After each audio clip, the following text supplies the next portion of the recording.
Confrontations between Israelis and Palestinians ratcheted up following the collapse of efforts to revive the Middle East peace talks.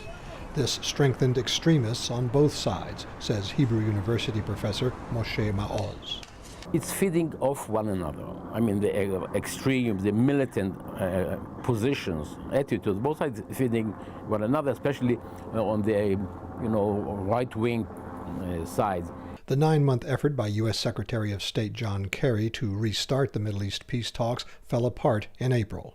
This came as the two major Palestinian factions, Fatah and Hamas, announced a unity government following a 7-year rift. Israel said it scuttled any diplomacy because Hamas refuses to recognize the Jewish state.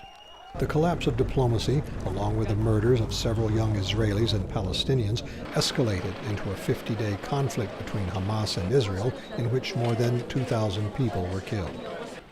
The conflict, which ended in August without a formal ceasefire, left people talking about survival rather than peace, says a professor at East Jerusalem's Al-Quds University, Zakaria Al-Kak.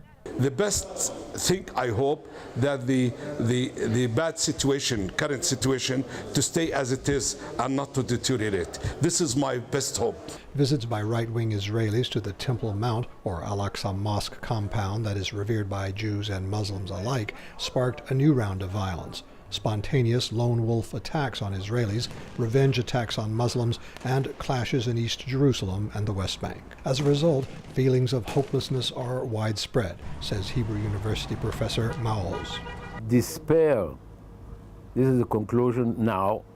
Hopefully things can change. As an historian, I can tell you, things are moving, can change. There are all kinds of forces at work that you don't see them.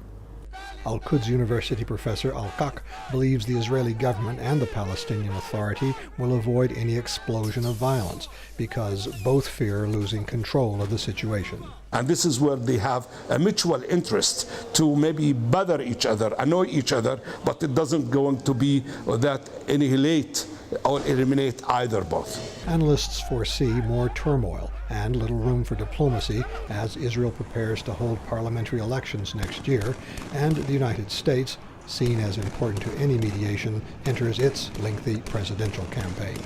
Scott Bobb, VOA News, Jerusalem.